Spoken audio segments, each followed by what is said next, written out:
NTV has now established that Kenya entered into 2 agreements under a global health diplomacy program, agreements that allow emergency facilities such as Ebola centers to be established in the country. NTV has further learned that American health experts have already arrived in the country to set up an Ebola quarantine facility in Laikipia County, a facility expected to receive U.S. citizens exposed to the deadly virus. This comes even as President William Ruto held talks with the U.S. Secretary of State Marco Rubio, with Washington pledging 1.7 billion shillings to support the program. And as NTV's Julius Juma reports, the High Court has now suspended the construction and operationalization of the facility amid growing resistance from Kenyans medical professionals as well as leaders. The facility is going to host people who are endangering my own life. As Kenyans continued to debate the controversial US-backed Ebola quarantine facility last evening, President William Ruto, on the other hand, was having a phone conversation with the US Secretary of State, Marco Rubio. At the center of the talks were plans to establish an Ebola quarantine and isolation center in Kenya for American citizens exposed to the virus in the Democratic Republic of Congo. Following the discussions, the United States pledged 1.7 billion shillings to support Kenya's Ebola preparedness and response measures. The Donald Trump administration has also committed an additional 14.5 billion shillings toward regional Ebola containment efforts across the region as fears grow over the rapidly spreading outbreak in the DRC.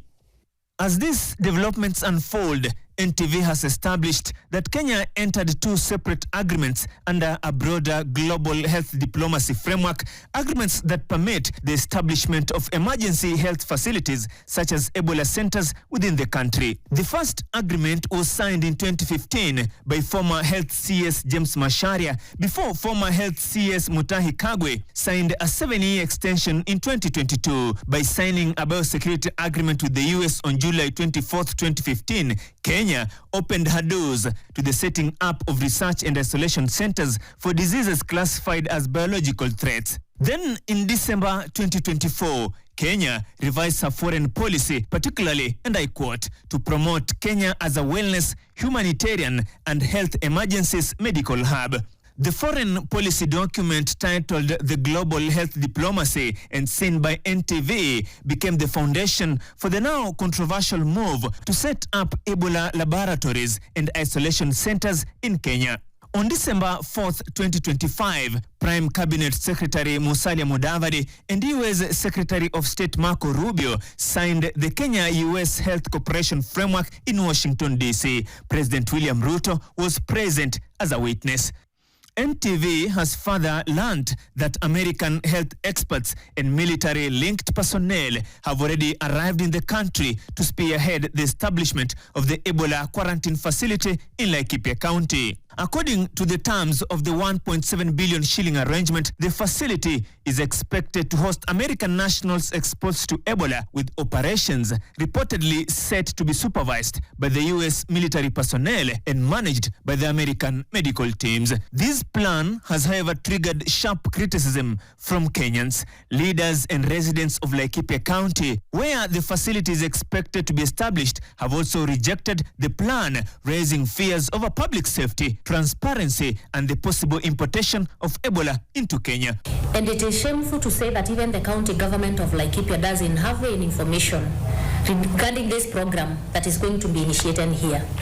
It is insulting because matters health should be a coordinated effort between the county government and also the national government. Hii base hatuitaki Laikipia, hatuitaki Nanyuki, na hatuitaki nchi ya Kenya. Nchi kama Uganda, nchi kama Rwanda wamefunga mipaka yao. Kwa nini sisi tunafungua mipaka yetu? Kenya hatujakuwa na kesi hata moja ya Ebola. Kwa nini tunajiletea? PLP leader Martha Karua has also voiced her opposition to the setting up of the US Ebola quarantine facility in the country. Karua argues that the government should give priority to the health of Kenyans before thinking of hosting sick foreigners.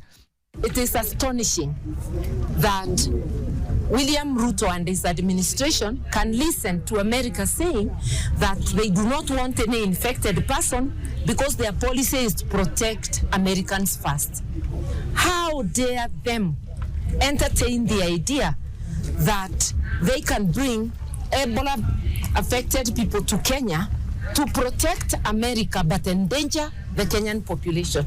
In a statement to newsrooms 2 days ago, Health Cabinet Secretary Aden Duale said, and I quote, "Kenya was ready and capable." End of quote. And now, the Parliamentary Health Committee has summoned him over the controversial agreement as pressure mounts on the government to publicly disclose the full details of the deal. According to the latest figures from health authorities, more than 1,000 Ebola infections and over 240 deaths have so far been recorded in the Democratic Republic of Congo. Uganda, which has reported several infections and at least one death, has already heightened border surveillance measures as the region remains on high alert. It now remains to be seen whether the government will comply with the court orders and halt the implementation of the facility. Julius Juma, NTV.